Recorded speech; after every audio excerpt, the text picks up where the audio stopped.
Buenos días, mis queridos hermanos. Le ruego a nuestro Dios que nos envíe su Espíritu, que nos capacite para poder entender su verdad, su realidad, su perspectiva. Hoy vamos a tratar de entender una reflexión que creo que es acorde con el tiempo en el cual vivimos y necesitamos comprender en qué consiste esta preparación para el regreso de Cristo. Como vais a ver, hay una obra paralela en realidad. Una obra que tiene que ver con el pueblo de Dios y otra obra que tiene que ver con el mensaje que hemos de dar al mundo, ¿verdad? Eh, y debemos comprender precisamente esta obra paralela. Hay quien no comprende en realidad esta parte que tiene que ver con el pueblo de Dios, una parte que es un mensaje interno, ¿verdad? Un mensaje que va dirigido al pueblo escogido por Dios, a la iglesia. Mucha gente me está sugiriendo, y algunos me lo están diciendo de manera directa, no digas tantas cosas con respecto a la iglesia, ¿no? Pero lo he dicho en otras ocasiones, ¿verdad? Y no es que a uno le dé gusto, ¿verdad?, de hablar de las cosas de la iglesia. Pero necesitamos entender que Dios trata de preparar un remanente, ¿verdad? Al pueblo escogido en realidad. Trata de preparar este remanente, que este remanente ha de dar un mensaje al mundo, ¿verdad? Y claro, nosotros no entendemos que el enemigo de Dios, su obra especial no es tanto con el mundo, aunque sí, sino con el pueblo escogido por Dios. ¿Por qué? Pues porque el mundo ya le pertenece, ¿verdad? ¿Dónde tiene más problemas él? Al nivel interno, ¿verdad? Con el pueblo escogido por Dios. Por lo tanto, ¿dónde hay que tener una preparación, una admonestación, ¿verdad? Una advertencia con el pueblo de Dios? Es interno, sobre todo, ¿verdad? Por el riesgo de desviarnos, que en realidad ha pasado, de desviarnos de la sana doctrina. Mucha gente no comprende esta realidad. Desgraciadamente lo digo. No es que a nadie le dé gusto, porque a veces experimento sensaciones extrañas, ¿no? En el sentido de que sé que tengo que dar este mensaje porque es lo que Dios me da, dar este mensaje interno, porque luego hay otra parte de personas que tratan de dar un mensaje externo. Por lo tanto, no puede ser que todo el mundo dé un mensaje externo para el mundo y se descuide lo que es el mensaje interno. Por lo tanto, necesitamos entender primero que este mensaje viene de Dios. No es un mensaje que yo lo preparo yo, sino que es que está escrito. O sea, estamos tratando de presentarlo escrito. Está. Necesitamos amoldarnos nosotros a la voluntad de Dios y no es al revés. Porque al fin de cabo cuando la gente está diciendo no digas ciertas cosas, no hablas ciertas cosas, pues no es precisamente lo que está pasando internamente en el pueblo escogido por Dios. No es precisamente por descuidar el mensaje de advertencia por, por culpa de que hemos llegado como hemos llegado. Solamente predicamos un cierto tipo de mensaje descuidando otro tipo de mensaje. Por lo tanto, necesitamos entender que el mensaje ha de ser completo. Tiene que ser completo. Por lo tanto, vamos a entrar en el texto, vamos a ver qué es lo que nuestro Dios trata de decirnos, ¿verdad? ¿Cuál es esta preparación para el regreso de Cristo para el pueblo de Dios, ¿verdad? Y dice lo siguiente. Los adventistas del séptimo día profesan creer que el día de la historia de este mundo ha terminado y que la noche está cerca. Debemos entonces, a medida que se acerca el fin, manifestar mayor fervor y celo en el servicio de Dios? ¿O podemos ahora relajar nuestras energías y participar en las actividades y los placeres del mundo? Claro, aquí es la gran batalla y es el gran problema que tenemos, porque en realidad estamos más bien amoldándonos a la segunda parte de lo que nos está diciendo que la primera. Dice, debemos entonces a medida que se acerca el fin manifestar mayor fervor y celo en el servicio de Dios, o podemos ahora relajar nuestras energías y participar en las actividades y los placeres del mundo. Pues la realidad nos está diciendo que nos amoldamos más bien a la segunda parte de la frase del texto que a la primera, porque a la primera no nos gusta, ¿verdad? Esta es la profunda realidad. Por esto el mensaje de no digas tantas cosas sobre la iglesia, ¿verdad? Como si a uno le daría gusto, ¿verdad? No es que le dé gusto. Pero, ¿de dónde viene este mensaje? Es de Dios, ¿verdad? Y hemos de tenerlo en cuenta. ¿Completo o solo parcial? ¿Podemos quitar de él las cosas que nos convienen o no nos convienen y quedarnos con las partes que nos convienen? ¿Y no sería esto el mismo mensaje que le den? ¿Un mensaje contaminado?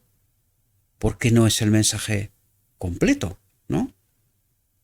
Claro, necesitamos comprender esas realidades porque si no, nos metemos solitos en la trampa, cosa que en realidad ha pasado. Esta es la profunda realidad. Por eso el mensaje de Dios, ¿no? Fijaos lo que nos dice. El Señor siempre ha exigido a su pueblo que muestre en todos sus hábitos de vida una marcada diferencia entre ellos y los mundanos. Ahora, aquí surge una pregunta muy importante.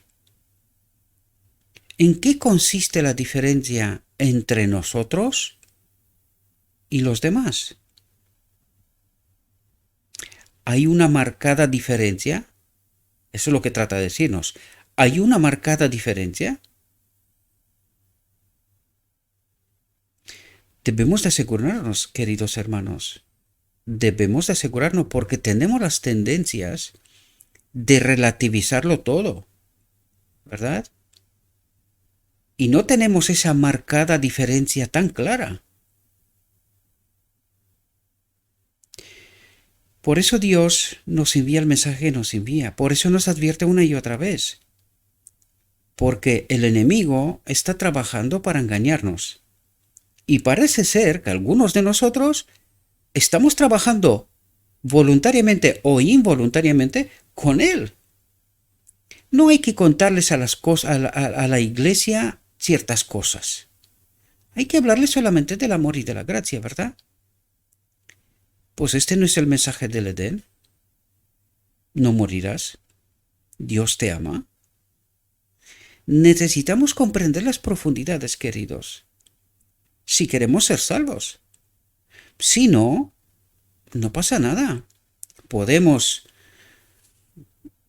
extender, ¿verdad?, las fronteras de esta marcada diferencia de tal manera que todo el mundo entre allí, ¿no? ¿Qué es el mundo y qué es la iglesia? ¿En qué consiste esta marcada diferencia? ¿Lo tenemos claro? Y este es el problema de fondo, en realidad. Porque el yo quiere cosas, ¿verdad? Dice, aunque el fin no estuviera cerca, sería el deber de todo cristiano ser fiel a su profesión de fe y con un ejemplo de sencillez y abnegación, reprender el orgullo y el egoísmo de los impíos. Pregunta: ¿a quién considera Dios impíos? Los que son ignorantes, les importa, o sea, los que no conocen a Dios, los que desconocen a Dios, ni siquiera están preocupados por estos, ¿los considera Dios? no es que se refiere a su pueblo. ¿Quiénes son los impíos? Aquellos que con conocimiento viven como si fueran en desconocimiento, ¿verdad? Porque aquel que, como decía Pablo, mientras no sabía que hay una ley, no sabía qué es el pecado. Pero cuando me enteré de la ley, el pecado revivió, ¿verdad? Por tanto, ¿a quién se refiere aquí Dios? ¿A quién hay que reprender y que te tengan en cuenta al menos, ¿verdad? Pues se supone que son gente que conocen a Dios. Por eso dice reprender el orgullo y el egoísmo de los impíos, de los que eligen no tener esa marcada diferencia entre los que son de la iglesia o de Dios y los que son del mundo. Dice, ¿cuánto más entonces le corresponde a este pueblo manifestar un celo y una consagración infalibles, dice? Utiliza cada palabra que nos tendría que poner patas arriba, ¿verdad? Dice, un celo y una consagración infalibles. No sé si realmente tenemos presente esta realidad. Digo todos, ¿verdad? Todos, sin distinción. Dice, tanto en el Antiguo como en el Nuevo Testamento, el Señor ha ordenado positivamente a su pueblo que se distinga del mundo, en espíritu, en costumbres, en práctica. Dice, que sea una nación santa, un pueblo peculiar. La gran pregunta aquí es, ¿y por qué ordena Dios esto? ¿Por qué exige Dios un pueblo peculiar, una nación santa? ¿Con qué propósito? Se supone que los hijos de la luz deben de ser un ejemplo vivo de una alternativa a este mundo, ¿verdad?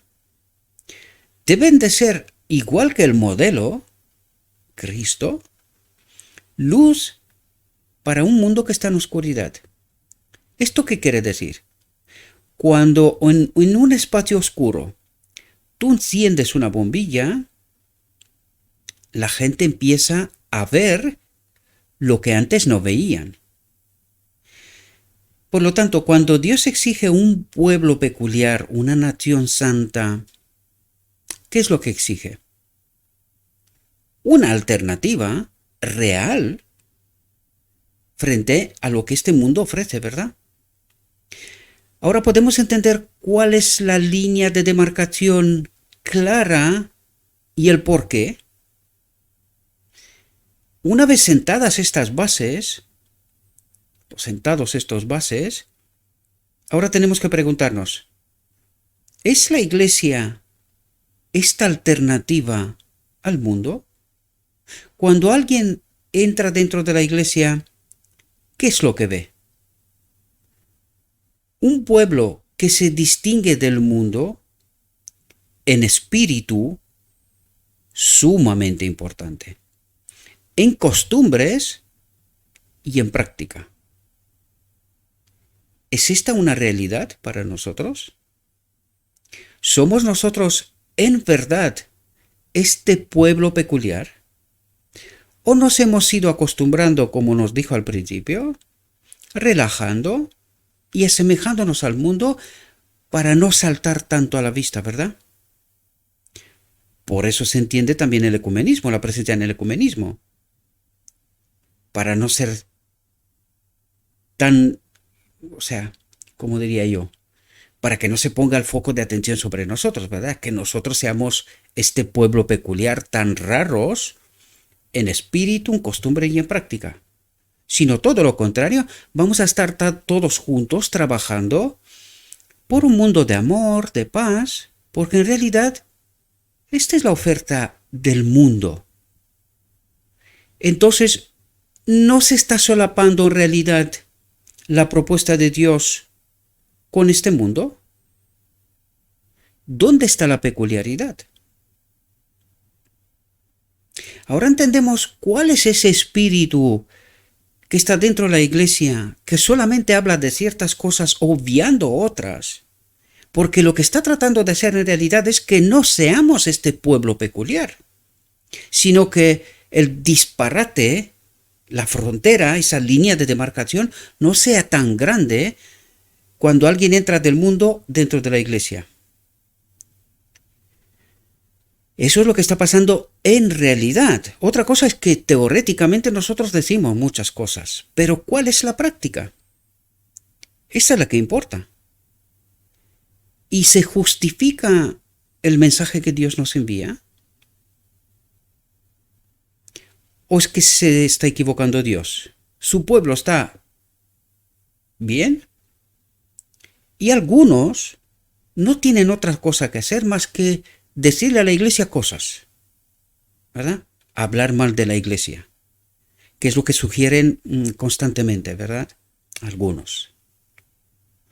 Dice, el oriente no está más lejos del occidente que los hijos de la luz en costumbres, prácticas y espíritu de los hijos de las tinieblas.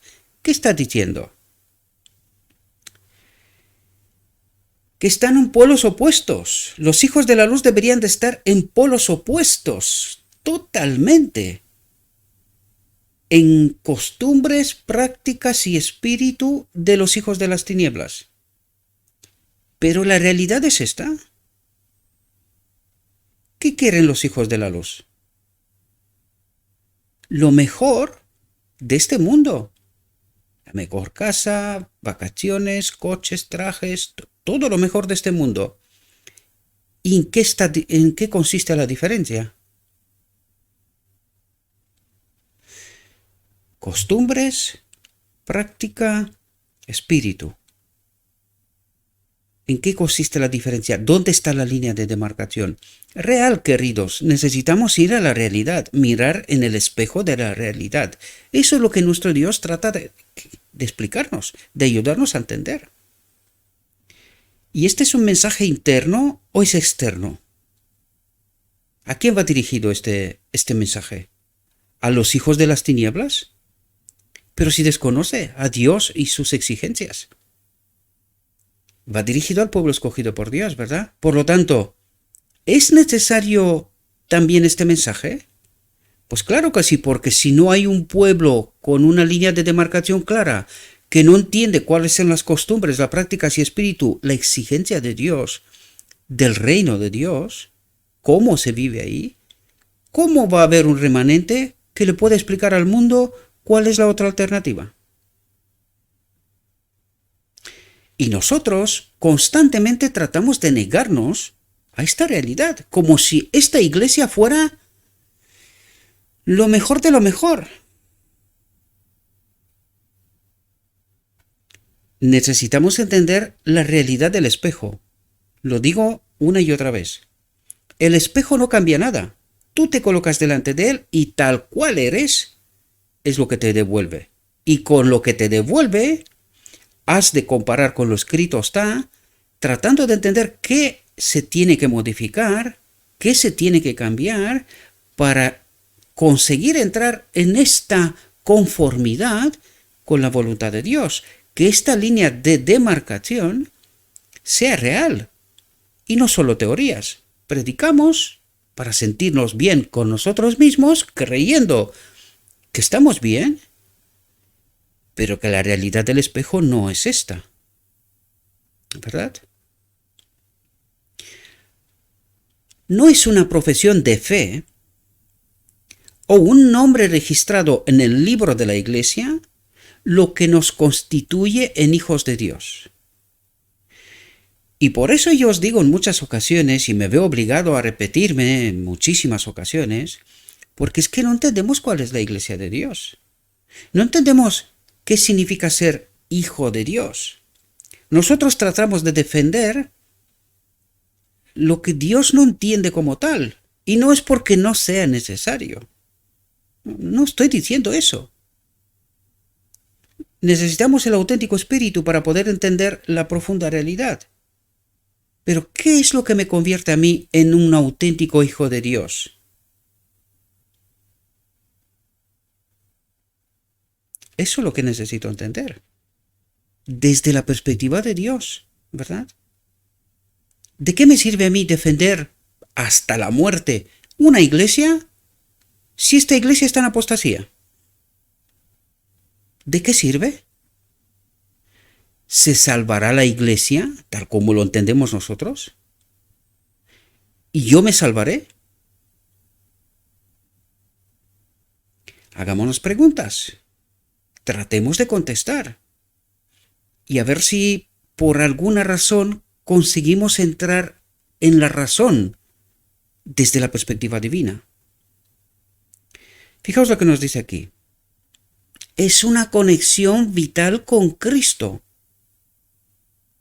¿Hay algún condicionante para estar conectado con Cristo? Imagínate que estás naufragando en una isla de medio del Pacífico por donde no pasa nadie. Años. O nunca más. ¿Puedes estar conectado con Cristo? ¿Puedes ser salvo? ¿Necesitas algún tipo de iglesia y de otro tipo de otra cosa? Ahora, con eso no estoy diciendo que no está bien la organización. La gran pregunta es, ¿qué es lo que defendemos? ¿La verdad tal como es en Jesús? ¿O nuestros prejuicios?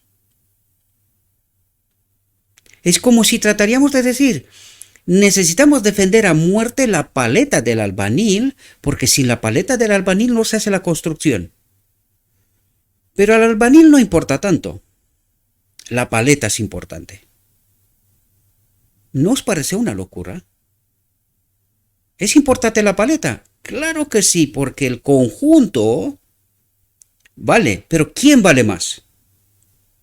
La paleta sin el albañil no es nada. ¿Podemos entender? De esto tratamos de explicar, mis queridos hermanos. Porque nosotros estamos entendiendo que Dios manda un mensaje a su pueblo y nosotros decimos, no le digas nada malo. Tú háblale solamente de las cosas buenas, porque los del mundo no van a venir aquí, a esta iglesia. Pero, aun suponiendo que traemos del mundo a todo el mundo, en esta iglesia tal cual está, ¿se salva alguien? ¿Entendéis lo que necesitamos, queridos? Nosotros necesitamos llevar a la gente a la verdad y a Cristo. No a una iglesia que tiene problemas y vaya que sí tiene problemas. Nosotros tenemos que llevar a la gente a Cristo en esta conexión vital. Luego, si la iglesia o cualquiera puede tener problemas, es muy fácil explicar qué es lo que está pasando. Pero cuando trates de presentar un cuadro perfecto, llevas a la gente, lo metes dentro, algún día despierta, se da cuenta de la profunda realidad, ¿y qué has ganado? Has perdido tiempo y oportunidad. ¿Sí o no? Claro, pero cuando llevamos a la gente a Cristo en esta conexión vital, la cosa cambia. Porque ¿sabes quién cambia la cosa? Cristo en esta conexión vital. La iglesia no puede hacer gran cosa. Cristo lo puede hacer todo. Y en esto consiste la diferencia, queridos, que no logramos entender. Dice, debemos ser uno con Él, imbuidos de su espíritu, partícipes de la naturaleza divina, crucificados al mundo, con sus afectos y concupiscencias, renovados en el conocimiento y la verdadera santidad, no en la falsa santidad. Aquí hay unos elementos que, si nos ponemos aquí a analizar uno por uno, creo que a día de hoy nos faltan todos. Dice, debemos ser uno con Cristo. Por los frutos los conocerás. Os dejo a vosotros que analicéis, ¿verdad? Embuidos de su espíritu. Cuando está el espíritu de Cristo en una iglesia, ¿cuáles son los frutos? Partícipes de la naturaleza divina. Cuando alguien está conectado con Cristo, ¿cuáles son sus frutos? Crucificados al mundo. ¿Lo estamos? ¿De verdad? Con sus afectos y concupiscencias renovados en el conocimiento, ¿lo tenemos? No teórico, sino teórico y práctico. Este es el que vale. Pues ¿cómo hemos llegado donde estamos? ¿Tenemos el conocimiento? Y dice, y para poner el clavo final, dice, la verdadera santidad. Nos dice verdadera santidad para no decirnos, dejaos de ser hipócritas. ¿Estamos experimentando la verdadera santidad? Espero que entendamos estos elementos uno por uno. Empiezo por mí, yo empiezo por mí. Tenemos que hacer esta labor si queremos ser parte del remanente final, si queremos tener ese carácter de Cristo.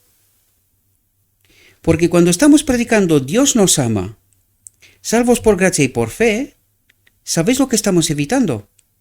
Todos estos elementos los llevamos y los escondemos por ahí. No nos hace falta.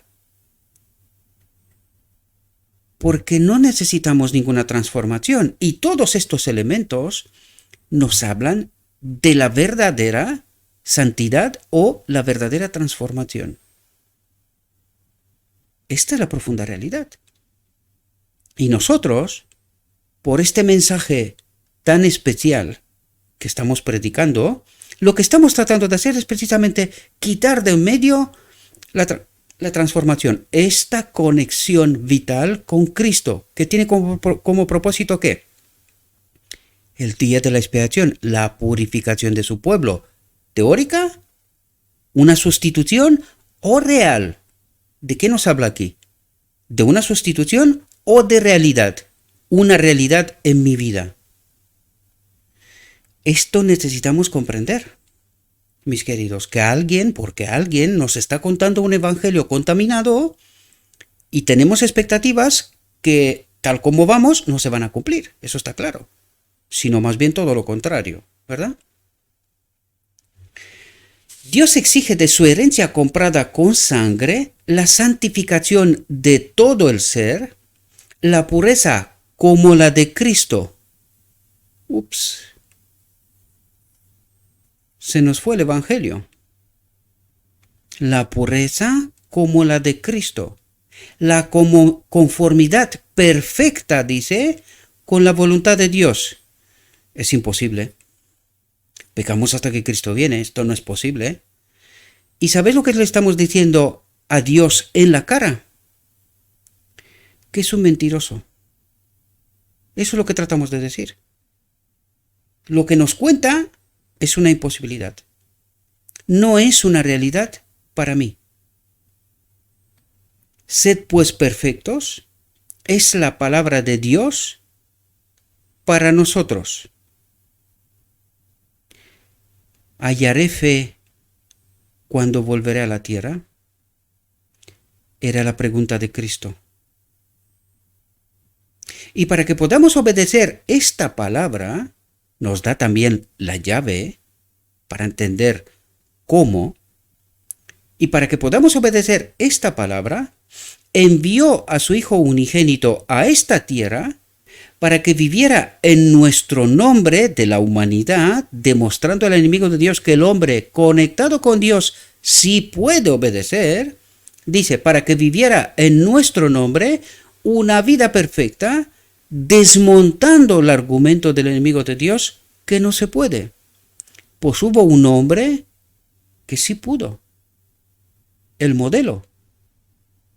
Tenemos ante nosotros su ejemplo. Y la fuerza con la que él vivió esta vida la podemos tener también nosotros. ¿Seguro? ¿No pecamos hasta que Cristo viene? La gran pregunta es, ¿quién nos cuenta este evangelio? ¿Quién, a través de supuestamente el pueblo escogido por Dios, se está riendo en la cara de Cristo? Cristo dice que Él vino a demostrar que podemos vivir como Él vivió y su pueblo está diciendo, no se puede. Pecamos hasta que tú vas a volver, porque es que no podemos. ¿Y quién está tratando de anular la obra de Cristo mientras dice que tiene fe en Cristo? ¿Del lado de quién estamos? ¿Entendemos esta realidad? ¿Y qué iglesia defendemos, queridos? ¿Qué iglesia? Esta que proclama desde todos los púlpitos que no podemos obedecer, que no podemos, que vamos a pecar hasta que Cristo viene. ¿Esta es la iglesia?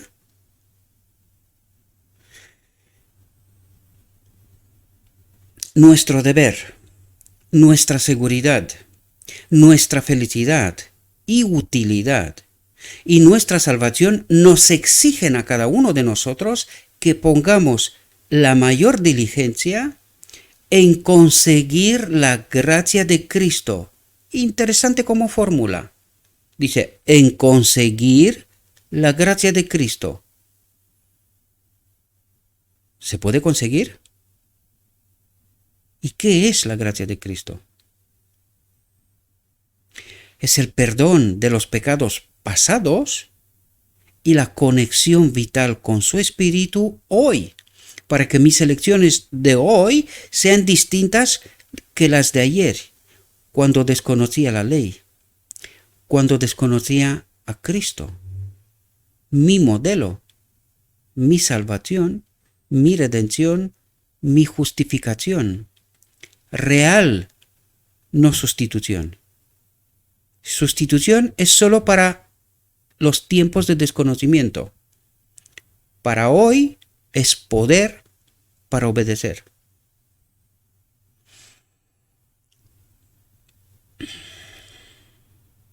En conseguir la gracia de Cristo, que estemos tan estrechamente unidos a Dios, que podamos discernir, fijaos lo que nos dice, estemos tan unidos a Dios, que podamos discernir las cosas espirituales y que no ignoremos las artimañas de Satanás.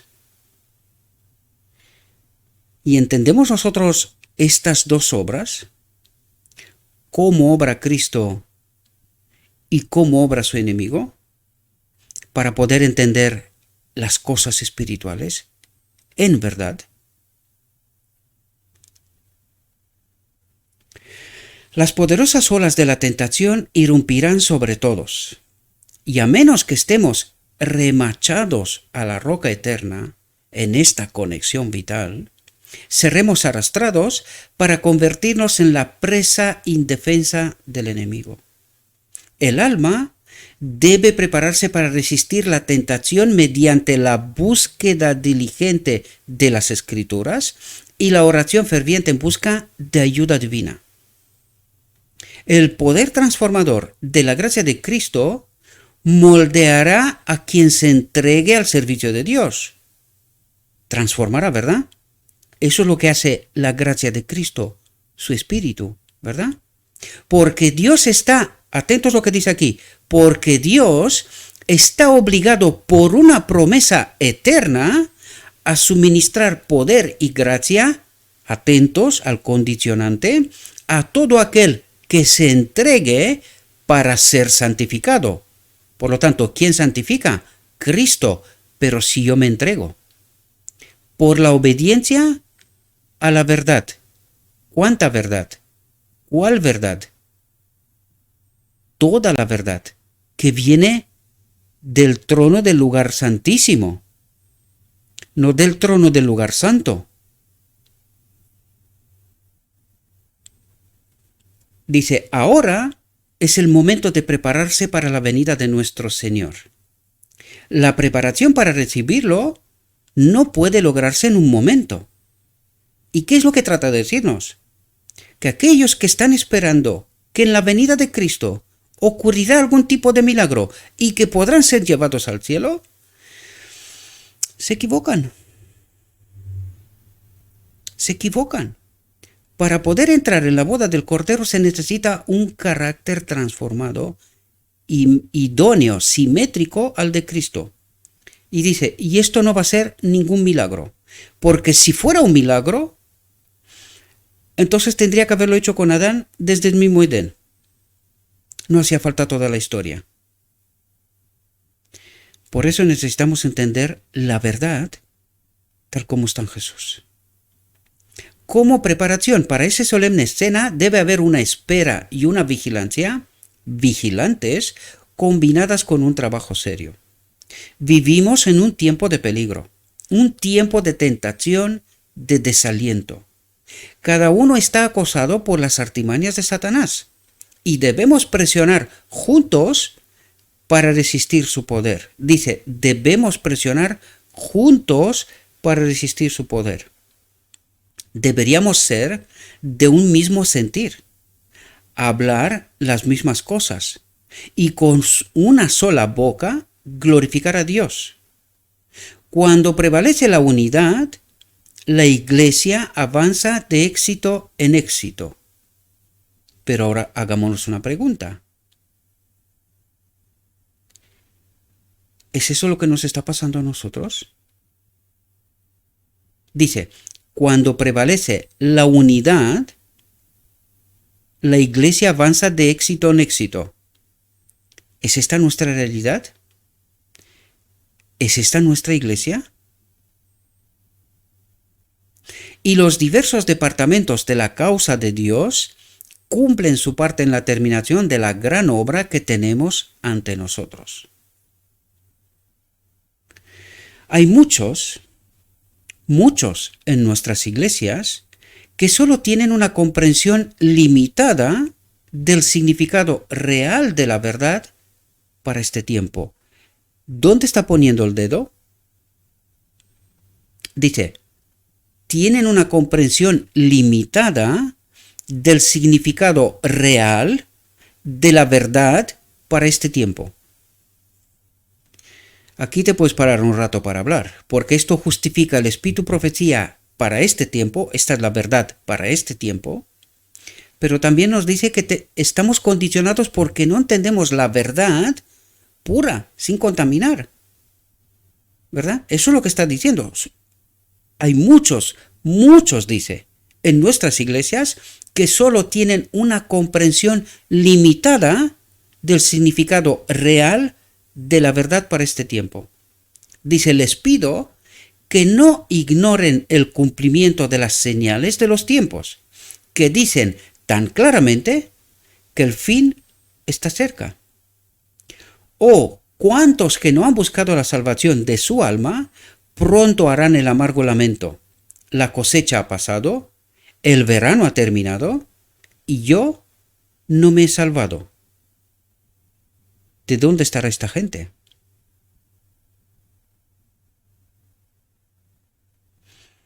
Buena pregunta, ¿verdad? Necesitamos humillarnos ante Dios, porque hay quienes en la iglesia, ¿de quién está hablando? Porque hay quienes en la iglesia están dejando de cumplir lo que el Señor desea que cumplan en el esfuerzo de salvar el alma.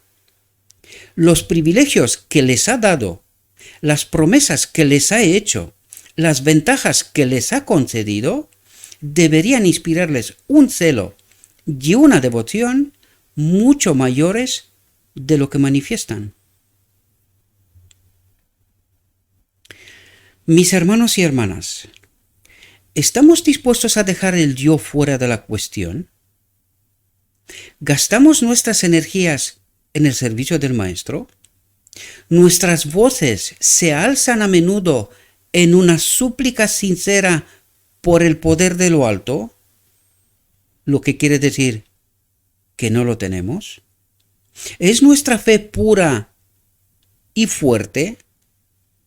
Hemos desechado todo prejuicio interesante. Hemos desechado todo prejuicio, todo mal pensamiento y todo mal discurso? ¿Están nuestros afectos puestos en las cosas de arriba o están enredados en las cosas de esta tierra? ¿Están nuestros ojos abiertos para ver las necesidades de los que nos rodean? ¿Puede Dios llamarnos vigilantes fieles? Aquí trata de hablar de la auténtica iglesia, mis queridos hermanos, y no de la que nosotros tratamos de defender, sino de la auténtica. A los que no han sabido discernir las oportunidades de la hora actual, les diría: ¿deseas romper el hechizo que te retiene? Es decir, ¿desearías abandonar el espíritu maligno que te retiene, que no te deja libre? ¿Queréis despertar de esta pereza que se asemeja al letargo de la muerte? Ponte a trabajar, te apetezca o no. Emprende un esfuerzo personal para llevar a las almas a Jesús y al conocimiento de la verdad pura. En esa labor encontrarás tanto un estimulante como un tónico. Te despertará y fortalecerá. Mediante el ejercicio, tus poderes espirituales se volverán más vigorosos para que puedas, con mejor éxito, trabajar en tu propia salvación. Interesante. ¿No basta la gracia y la fe? ¿Necesitas algo más? Trabajar en tu propia salvación, dice.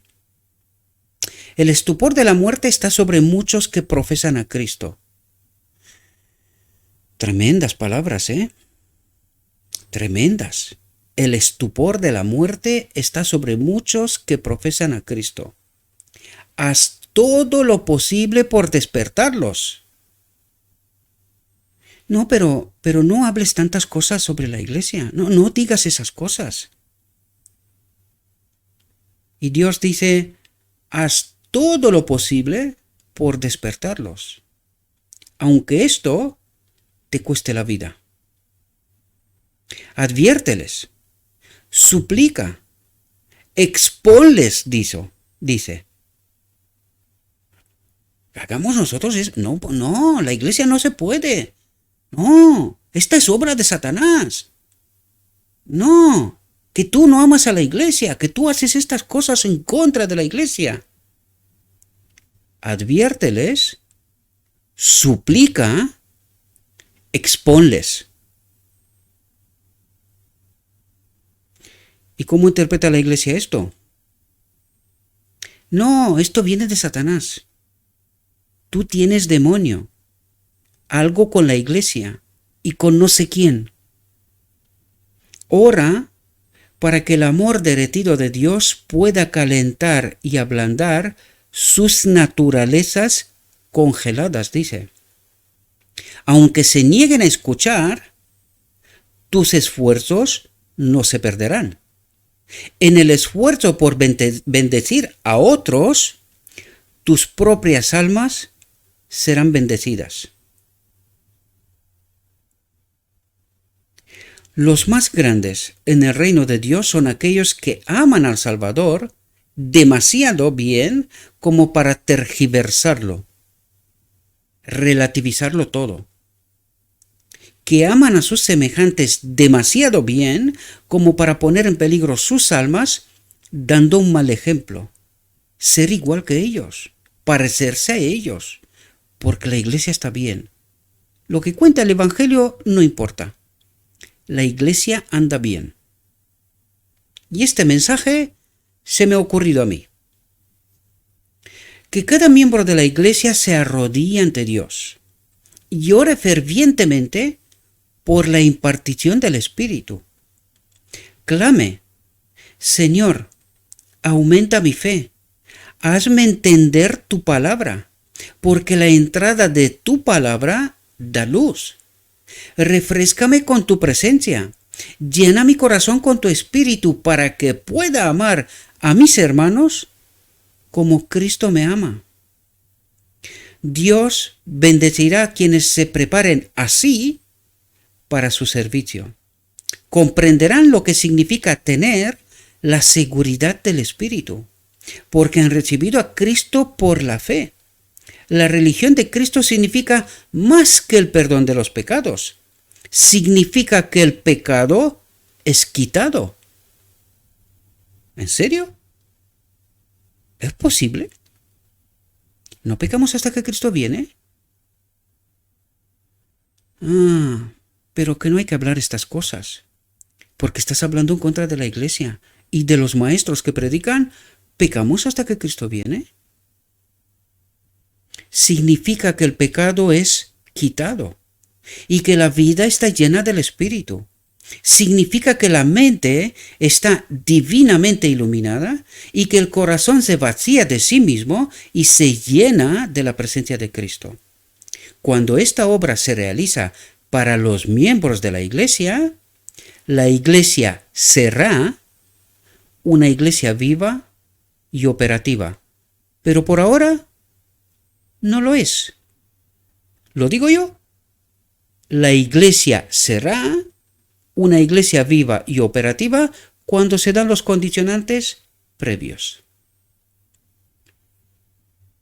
Pero Gabriel es malo. Es tan malo que no tiene otra cosa que hacer más que hablar mal de la iglesia, de sus hermanos y de sus maestros y de, en fin, todas esas cosas. Gabriel. No está escrito, no. Gabriel habla. Dios espera que los que dicen ser sus hijos lleven a otros a Él. Por todas partes se abren ante nosotros muchas puertas para la presentación del mensaje de la verdad salvadora. Dice, Dios espera que los que dicen ser sus hijos lleven a otros a Él. Y dice, y Él mismo dice, por todas partes se abren ante nosotros muchas puertas para la presentación del mensaje de la verdad salvadora. No prediques a través de internet, tú sométete a la iglesia, y si la iglesia te deja predicar, predicarás, y si no, quieto parado en tu banquito. No hagas nada contra de la iglesia. ¿Qué nos cuenta Dios? Junto a todas las aguas se han de sembrar las semillas de la verdad. Y estas aguas son solo la iglesia, ¿verdad? No hay otro medio, ni se puede hacer, ni se debe hacer.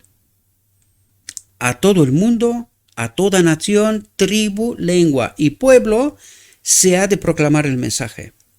A medida que los que han recibido la luz de la verdad presenten, ejerzan una fe viva en Cristo y trabajen junto con Él en la ganancia de almas, ¿junto con quién? Y trabajen junto con Él. ¿Con quién? Con Cristo. ¿No con la iglesia? ¿Qué cosas nos dice aquí Dios, verdad? ¿Qué cosas nos dice aquí Dios? Para tales obreros, los ángeles de Dios abrirán caminos y proporcionarán oportunidades y cooperarán con el agente humano. ¿Con el agente humano? ¿No con la iglesia? Qué raros, ¿no? ¿Qué cosas está diciendo aquí? Para tales obreros, individual, en la orden de Melquisedec, el obrero y Cristo. Los ángeles de Dios abrirán caminos y proporcionarán oportunidades y cooperarán con el agente humano, directamente con el individuo, para que no corra en vano ni trabaje en vano. Pero esto no nos gusta. Hemos de estar sometidos al hombre. Dice, el ángel de la alianza. ¿Qué ángel y qué alianza?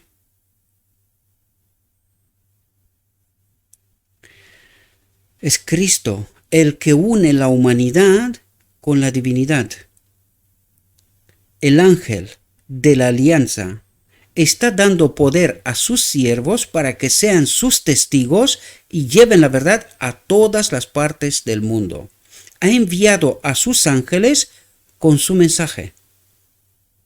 Pero como si estos ángeles no se apresurarán en su camino lo suficiente como para satisfacer su corazón de amor anhelante, le da a Juan personalmente el mensaje que debe darse a todos. El Espíritu y la esposa, la Iglesia, dicen, ven. Y el que oye diga, ven. Y el que oye, ven. Y el que tenga sed, que venga. Y el que quiera, que tome gratuitamente el agua de la vida. Él ha abierto una fuente para Judá y Jerusalén, y cada miembro de su iglesia debe mostrar su lealtad invitando a los sedientos a beber del agua de la vida. Y cada miembro dice de su iglesia, a no confundirse. La verdadera iglesia, la que está en Cristo, los auténticos hijos de Dios. Los que viven según lo que nos ha dicho hasta aquí, porque nos está hablando, curiosamente, preparación para el regreso de Cristo. ¿Con quién habla? Conmigo. Yo, conectado con Cristo, soy la iglesia. Una cadena de testigos vivos ha de llevar la invitación al mundo. ¿Actuarás tu parte en esta obra? Dios llama. Oirás su voz y negándote a ti mismo, tomarás la cruz y le seguirás. Cuando veáis el peligro y la miseria de los hombres y mujeres bajo la acción de Satanás, no agotéis las energías que Dios os ha dado en ociosas lamentaciones, sino id a trabajar por vosotros mismos. Id a trabajar por vosotros mismos y por los demás. Despertad y sentid una carga por los que perecen. Dad la alarma por toda la tierra. Decid al pueblo que el día del Señor está cerca y se apresura mucho. Interesante lo que está diciendo aquí. Dice, dad la alarma por toda la tierra. Decid al pueblo que el día del Señor está cerca y se apresura mucho. ¿A qué pueblo? Interesante mensaje. Que nadie quede desprevenido. Podríamos estar en el lugar de las pobres almas que están en el error. De acuerdo con la verdad que hemos recibido sobre los demás, somos deudores de impartirles la misma. No tenemos tiempo que perder. Los poderes de las tinieblas están trabajando con intensa energía y con pasos sigilosos Satanás está avanzando para tomar a los que ahora están dormidos. ¿Dónde estarán estos? Como un lobo que toma su presa. Tenemos ahora advertencias que podemos dar, un trabajo que podemos hacer, pero pronto será más difícil de lo que imaginamos. Y ya se está viendo esto, ¿verdad? Que Dios nos ayude a mantenernos en el canal de la luz, a trabajar con los ojos fijos en nuestro líder, orden de Melquisedec, y a seguir adelante con paciencia y perseverancia hasta obtener la victoria. La venida del Señor está más cerca que cuando creímos por primera vez. La gran controversia se acerca a su fin. Todo informe de calamidad por mar o por tierra es un testimonio de que el fin de todas las cosas está cerca. Las guerras y los rumores de guerras lo declaran. ¿Hay algún cristiano cuyo pulso no palpite con acción acelerada al anticipar los grandes acontecimientos que se abren ante nosotros? El Señor viene. ¿Oímos los pasos de un Dios que se acerca, que viene a castigar al mundo por su iniquidad? Debemos preparar el camino para Él, actuando nuestra parte en la preparación de un pueblo para ese gran día. Interesante, dice, actuando nuestra parte en la preparación de un pueblo para ese gran día. No hay súplicas tan tiernas, ni lecciones tan claras, ni mandatos tan poderosos y protectores, ni promesas tan completas como las que señalan al pecador la fuente que se ha abierto para lavar la culpa del alma humana. Que cada corazón, así como cada mano, se comprometa a realizar la obra que debe hacerse. La palabra es dada desde el trono de Dios. Cada uno a su obra. Cada uno a hacer lo mejor. Espero, mis queridos hermanos, que podamos entender la realidad desde la perspectiva de Dios. Yo sé que, como nos dijo antes, ¿no? ¿Verdad? El enemigo de Dios ha metido en nuestra mente tantos prejuicios. No es porque estar organizados está bien, pero necesitamos entender el orden correcto de las cosas. Porque desgraciadamente hoy cuando decimos iglesia, decimos someternos al hombre. Y no entendemos realmente esta realidad. Nosotros tenemos que estar sometidos a Cristo, a nadie más. Ayer mismo, en una televisión, en abierto, nacional, un pastor, bueno, eran varios en realidad, pero uno trataba de hacer un alegato y decir, no, yo soy igual que cualquier otro. ¿Así? ¿Y cómo hacemos con los sacramentos? ¿Podemos bautizar todos? ¿Podemos dar Santa Cena a todos? ¿Podemos hacer la obra de Cristo todos? ¿O necesitamos algunos permisos especiales?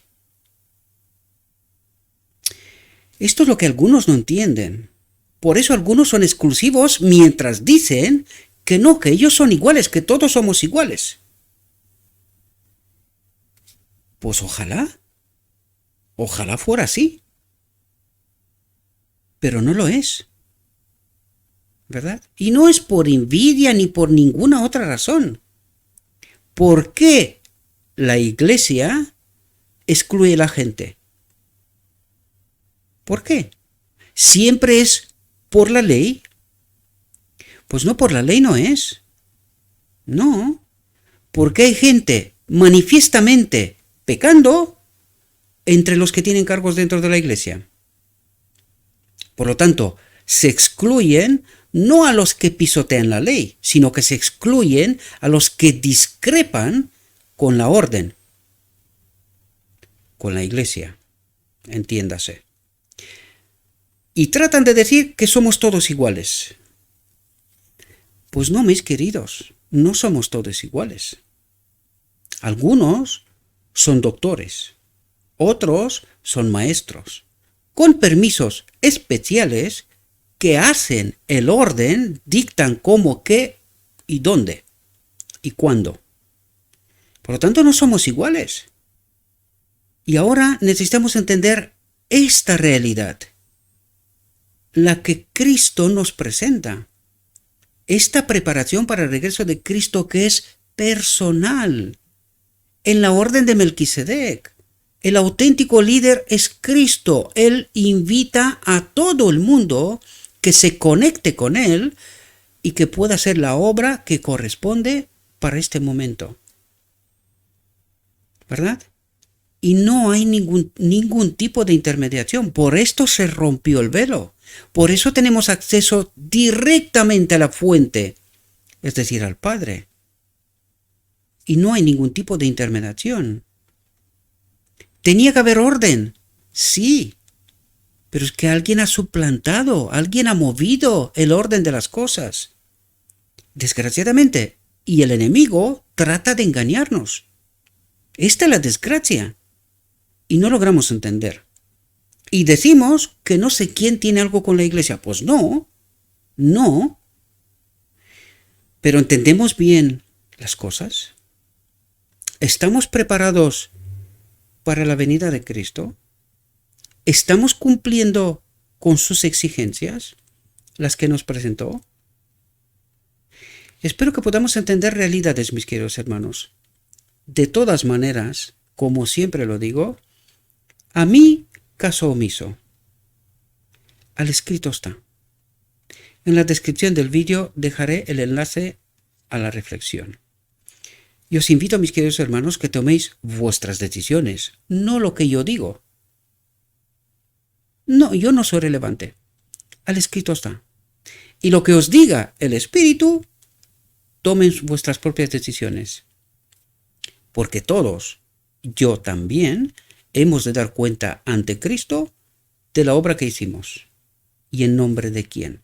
¿Verdad? Os deseo, mis queridos hermanos, que tengáis un próspero día y en todo lo que os he dicho, os lo he dicho en nombre de Cristo Jesús. Amén.